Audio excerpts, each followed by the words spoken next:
What happens when a former high school basketball player inherits a demon house and has to slay demons on a monthly basis? Well, you're going to find out on this book review of Whatever Happened to Uncle Ed by Eric Miller.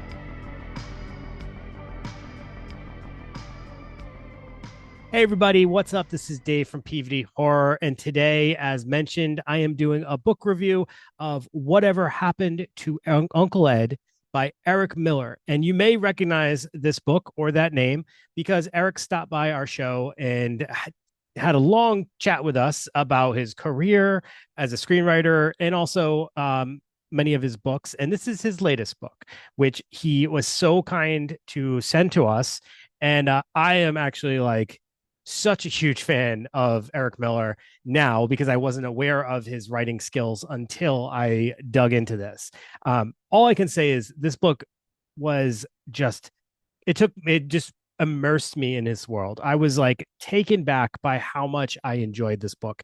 I was fully immersed in this world that I never thought that I would actually like be so drawn into. And let me explain. So the plot line follows Max, and it kind of goes back and forth from it goes then and now. That's kind of how each chapter kind of goes.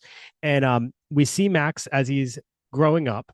His dad is a deadbeat, just not a good guy.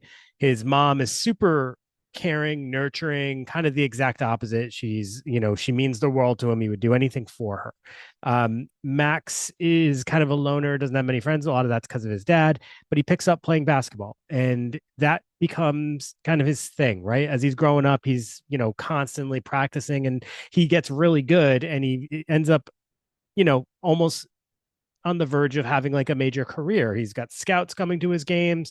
And yeah, so he's really good. But then we keep flashing back to the present and we learn, pretty quickly that obviously that all didn't pan out. And there's a reason for that as we learn later in the book. And I'm going to keep this spoiler free. So I won't share that. But it is really actually like, what's the best way to say this? It's it tugs on the heartstrings actually, the story. And that's the thing I love about this. There's like it's kind of a crazy story. The plot line is like on paper all over the place. We got basketball, we got demons, we have a crazy demonic, uncle. You got the home life situation. There's just so much here. You got people coming from the past. But even within that, it all just kind of like connects and pulls together. And I think that's because Eric Miller really knows how to like weave together a story. And as a screenwriter, I'm sure that's probably where he's gotten all that experience. But he really goes to town in this book doing that, taking all these like implausible things that don't feel like they could be connected and connecting them. So as I said, Max, we see him now in the future.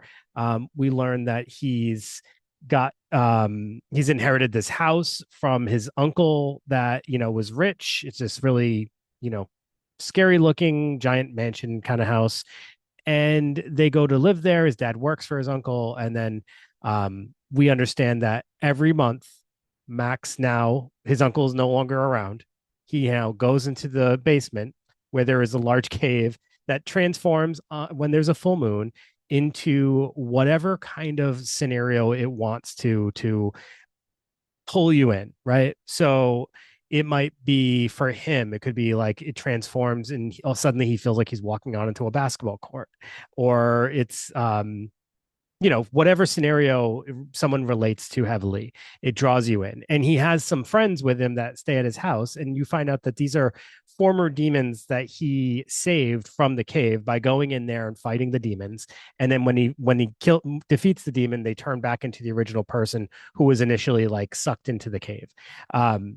I'm probably not explaining this like very clearly at all, but I promise you, it's really really enjoyable.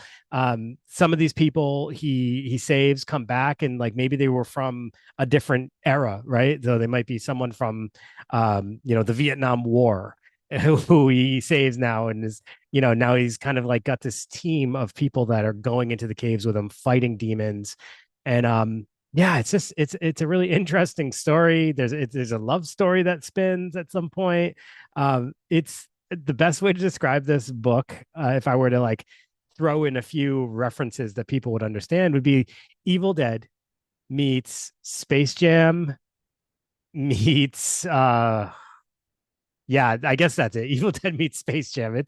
It's wild. It is absolutely wild. I think one of the things I really love is the character development of the main character Max. Like obviously there's all these like side characters involved and they're very interesting, fascinating. They've their backgrounds that you understand, but you really get to understand Max, like why he presents the way he presents, what he's been through, how that's changed his perspective of the way he sees the world, or what the reasons he does the things he does, why he connects to the people he connects to.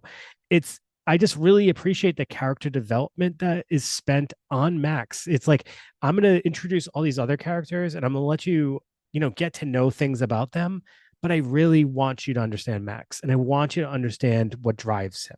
Right. And then he has his high school basketball coach who he's kept in his life and works for him as an adult. And he's another character who you get to know just enough so that you care about these characters, but not so much that they're going to overshadow or you're going to care more about them than Max, in a way, I guess you would say. But it's just like it's great character development. I really like that.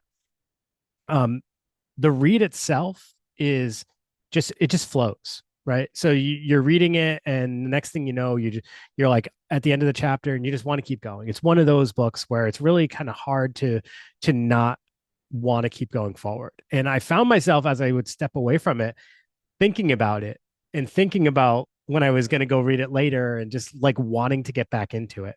So I think that's like such a important telltale sign for your enjoyment of a book is when we're thinking about it later or when you're excited to go sit down at some point and get back into it.